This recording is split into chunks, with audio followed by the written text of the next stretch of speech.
Hi, everyone. Welcome to another edition of All Things Delivered. All Things Delivered is an opportunity for us at SparkPost to connect with you, our community. Since you can talk to us live, tweet at us with the hashtag at SparkPost Live. It gives us a chance to talk and answer questions in a different environment and get some virtual FaceTime with you. So I'm Mary Thingvall. I'm our community manager here. Today we're talking about our client libraries, and I have 6 guests for you today. So how about you guys go ahead and introduce yourselves? Hi, my name is Chris Wilson. I work here at SparkPost. I'm a solution architect, and I also work on the Java library as well as the command line interface written in Go. Hi, everybody. Rich Leland. I'm the Director of Growth Engineering, and I also maintain the Python client library. Hi, I'm Adrian Howard. I'm a developer advocate for SparkPost. I maintain the Node library and build applications using it. Hey everybody, I'm Cole Forrest-Strode. I'm a lead software engineer here at SparkPost.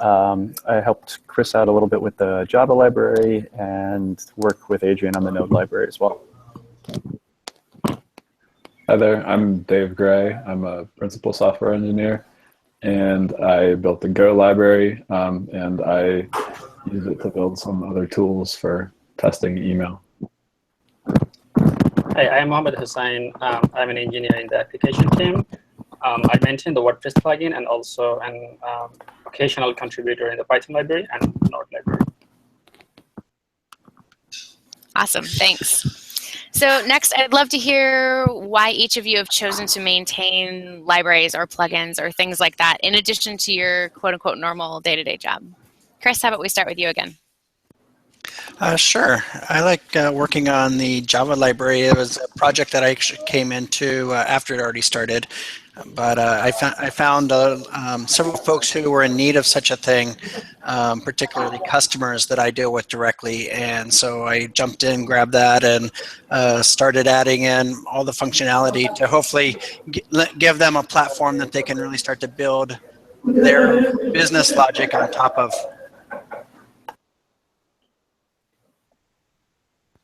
Rich, how about you take it next? Yeah, I mean, I've always enjoyed helping with the open source community. So this was just kind of a natural progression for me. I worked on Python previously in some other positions that I had, and picking up the Python SparkPost library just was kind of natural to me. It was an opportunity to work with the Python community while our core code here is Node. It was an opportunity to kind of still do some Python stuff and also help people out and give them a tool for using SparkPost. It's funny, my approach to it was from the other direction, where I had never participated in open source before. I'd always worked for large enterprises or sort of business to business software. So this was working on the client library was one of the first chances I got to contribute back to a community. And I loved that I could do that as part of my job, that it wasn't just something I had to squeeze in on the weekends or in the evenings or something after my daughter goes to bed. Yeah, and how cool, one of the coolest feelings, at least for me, whenever I contribute to open source stuff or have a library, was just that first time someone contributes back to it and provides feedback and everything that you can learn from it. I thought that was one of the coolest things. Yeah. I've been to a few conferences and have met people who have used the code that we've written.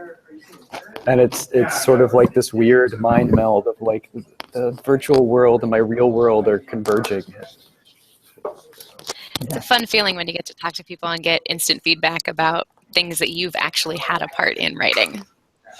It's definitely a different experience. Dave, do you have anything else to add?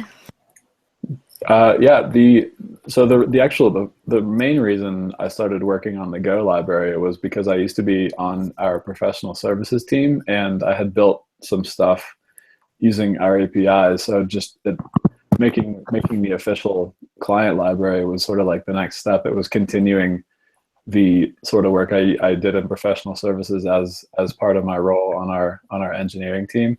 More specifically in our dev relations and growth engineering group. And I mean, getting that code out there that makes it easier for people to use our service is kind of a near and dear to my heart. I really enjoy building tools that make other people more efficient. So that was my main reason. Awesome. Thanks. So as I said earlier, this week we are talking about our client libraries, and some of the things we'll touch on is why we have them, how we maintain them, why you should care about them, how you can contribute back, things like that. So Rich, you've been here from the beginning. Can you give us some background in the client libraries, when, how, why they came about? Yeah, sure. So SparkPost was kind of this idea that was hatched back in April of 2014. And so one of the things that we felt was really important for any service that was going to be built was that we had libraries available in a couple of languages. So we wanted to really make it easy for people to connect to the SparkPost API without having to know the API directly. Our initial thought was people want like a layer of abstraction there. So initially, like all the libraries we created provided a way so that you could start using the library and read the library's docs and not really have to dig into the underlying API. So we built the first commit I was just looking at. It was back in September of 2014 to the Node library. And then we started our PHP library in October of 2014, and then our Python library in January of 2015. And those were kind of the first three that we really started to build up. So I mean, over the course of the last couple years, it's really they've evolved and kind of grown based on feedback from the community. But yeah, the initial idea was just let's put something out there for people to use. Let's make people's lives easier. Very cool. So you touched on this a little bit, but ultimately, what's our goal with these libraries? So like I said, my main goal was to be able to build tools. And one of the reasons I chose Go for that is because Go makes it easy to build and distribute binaries, so that it's just the one binary, there's no dependencies. So that makes it easy for people to just download one thing and then be able to connect to SparkPost and do whatever they need to. I think a good example of that is the CLI that Chris was able to build. So I like seeing tools that maybe I didn't even think of, people being able to create them much more easily and much more quickly using the client library, the Go client library that I maintain. So that was my number one goal, and I had a selfish goal too, I must admit. Since we don't use a whole lot of Go internally, it's nice to be able to use work time to brush up on Go skills too. And right, and if you hadn't written that Go library, I probably would have never written the CLI, which really makes it very easy to do a lot of things from an operational perspective and automate and script things. So it's nice to be able to eat your own dog food in some sense. Dave produces something, then all of a sudden I'm able to say, oh, that's nice. Now I can actually create this, and it's really easy because Dave's done all the hard work, and I just plop this stuff on top of it really easily. Yeah, and Dave touched on something there too that we do internally that I think really helped us grow our libraries and get more participation across the entire engineering group. A while back we said, well, how can we have all this knowledge in the company and we have all these varied backgrounds, how can we get this like organized and create a few of these libraries for the community, even though the team kind of focused directly on working on SparkPost at the time was pretty small. So we instituted a policy across engineering that everyone could spend, 1 day a week working on anything open source for the company. So I think that really helped it take off, because then people felt empowered to use that work time to build those out. And the result of it is we have several libraries now in different languages that are all well supported and just provide a lot of different options for people coming to our service. And it's fun. And you touch on it. Yeah, you touch on a huge point there, right? That it's something that is valuable to us enough as a company that we allow our employees to take work time to work on it. We recognize that these are things that our community wants and needs, and it's valuable time that goes into creating them. I think that's awesome. And the community shouldn't feel bashful about, you want to see something that's not in the library is actually, getting in there and getting your hands dirty and giving us pull requests. We love, like somebody said earlier in this conversation, we love to see pull requests. And, if you have an issue, let's have it. Yeah, we Absolutely. light up over here when that stuff comes through. We're like, oh my God, somebody contributed. I mean, somebody did like a major refactor of our PHP library, and we were like, that is just so amazing that someone took the time out of their busy day and did that to help everyone else, and we love that stuff. So like Chris said, just, don't be shy. And in some cases, that actually segues. Sorry, Go ahead. This is a fun little switching game. So in some cases, like I have a very kind of, well, anyway, the way I got the job here was I submitted a pull request to the Node library. So before I even started interviewing, I was a community member, and now I'm on the team. There you go. You want a job? Give us a great pull request. You're giving away the secret sauce, man. Right. Exactly. They're going to be flooding in now. Yeah. So that actually segues perfectly into my next question. I wanted to touch briefly on how we maintain the libraries. Who's responsible for resolving those pull requests and the issues, and how do we handle those? I could talk about the Java library. As pull requests come in or issues come in, I try to get to those as fast as possible. If there's an issue and it's critical, I definitely make that a top priority, and I'll do what it takes to get that Java library fixed to do what you need it to do. There was an issue that just came in recently. We actually found a different solution, so it didn't actually get fixed, but I was already well into fixing it by the time we were able to help the person that was running into a particular problem get that fixed immediately. So if you have a pull request for a Java library, I'll look at it immediately, or you want to submit something to the Go CLI, I'll look at it immediately and try to get it merged within a day or two. Very cool. So just a reminder to those of you who are listening, we are accepting questions. So if you have any questions, feel free to tweet at us using the hashtag SparkPostLive. So curious, since Rich, you started out saying how long and when the first commits and things were, I'd love it if some of you could speak to how the libraries have changed over the last 18 months. I could talk about Go first of all. So when it started off, it was sort of a I don't know. It was a little rough, the first version, and I did at least one major refactor. So it has evolved quite a bit. Like for example, the first version of it was not concurrency safe. So for example, you created a handle that you would use to connect to SparkPost, and that was not usable across various different threads. And that was what the first major refactor resolved. And the Go library actually isn't at version 1 yet, so there may still be breaking changes. I'm going to try to avoid that, but that's the major way that the Go client library has changed. I can add something about WordPress, even though it's not client library. When we initially launched our the first version of the plugin, that was we supported only SMTP sending. So we got a lot of complaints from we got a lot of complaint from our customers that in their servers port our SMTP port is blocked, and also sometimes there is something else is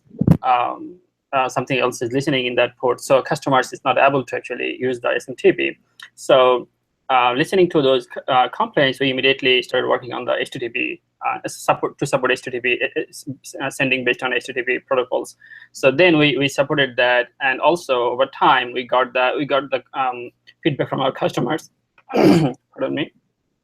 So we got the feedback from our customers that now this plugin is not working with other plugins or something like that. And we needed an easy way to handle those things. And so we decided to support to add hooks in our plugin. Now, when we get such a complaint about that this plugin is not working with something else or something else is not working, rather than adding a monkey patch in the plugin, we actually give customers like small solution, like they can utilize our hook and write a solution for that particular problem. So that allows us to solve their problem, but also keep our plugin lean.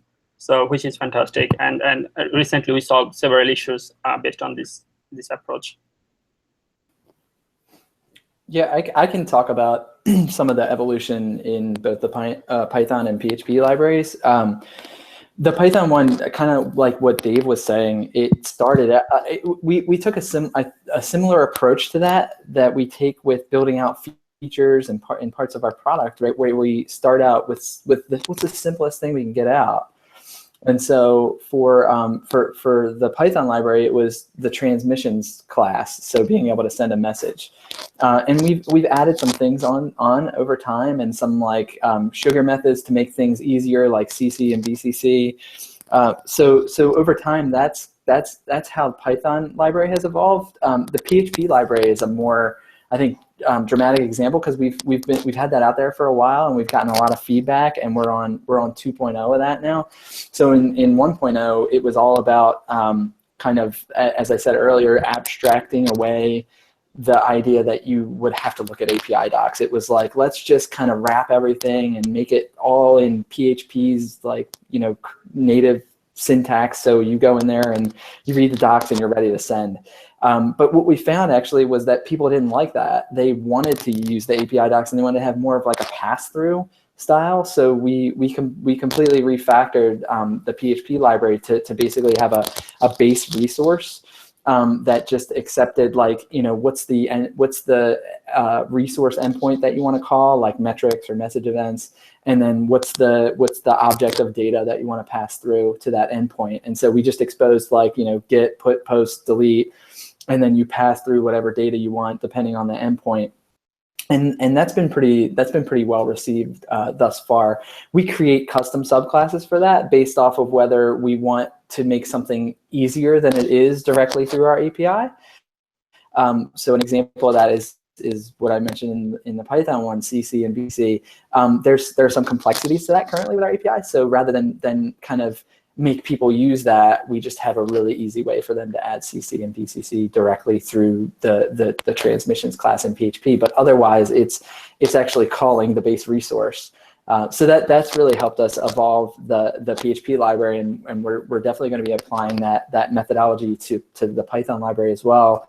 It has like a dual, like a side effect of that is it's actually less to maintain on our end, right? Because we don't have to update the library every time we make a change in our API. And that's kind of one of the limitations that 1.0 had, was if we added a new property in our API, we had to go into the PHP library and do that too. We also added in PHP the ability to handle async a lot more easily, instead of having to do like blocking I/O and waiting for API request to complete. The whole API got refactored so that it supports promises, so that you can do like non-blocking calls, and so that your apps just keep moving even though you're making calls to SparkPost. Very cool. Anyone else? Going once, going twice. All right, cool. So one of the last things I wanted to touch on was, can each of you tell me your favorite part of working on the particular library or plugins that you work on, which we talked about a little bit earlier, but either your favorite part of doing it or one of your favorite experiences, favorite issues that have come up, favorite interactions you've had with the community as a result of it. Yeah, I guess I'm first then. Yeah, I think, definitely somebody mentioned this earlier on the call as well, is, I'll be at a conference or I'll be somewhere and we'll be talking about SparkPost, and somebody, I didn't even realize is using the library. I start talking to them about the library and how they're using it and what they like and what they don't like about it. Or, just, that's one of my favorite things, is really being exposed folks who are using stuff that I get to work on, and you get to see, oh, this is making a difference in somebody's life out there. So that's my favorite part. Yeah, I guess I can go next. So I think it's definitely, again, like the ability to get those incoming contributions is really the highlight for me. I think the fact that people not only take the time to diagnose and understand what a problem is, but then take the time to fix it, I just think it's such a cool thing for people to do. And it's not just about like helping us out and making our lives easier, right? Obviously it helps us out when someone contributes to the code for us, but it's more like they're doing it for everyone else that's using it, and it makes everyone in our community's lives better that are using that library. And I also like the way that, sometimes the issues that are submitted for these libraries actually point out underlying bugs in our software, which is really cool to me, because we can then kind of funnel that back into the rest of the engineering team and address those things pretty quickly. And so we might otherwise not even know these things are happening.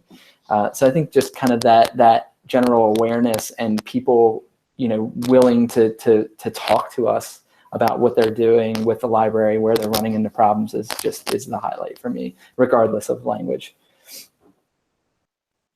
I think my favorite part, and this isn't really specific to the Go client library, but my favorite part is just kind of a mindset shift, right? So we work at SparkPost, and we see how things work on the inside. But when you're working on a client library, you have to think about how everything looks and how you're interacting with our service from a customer standpoint. So I think that mindset shift is valuable.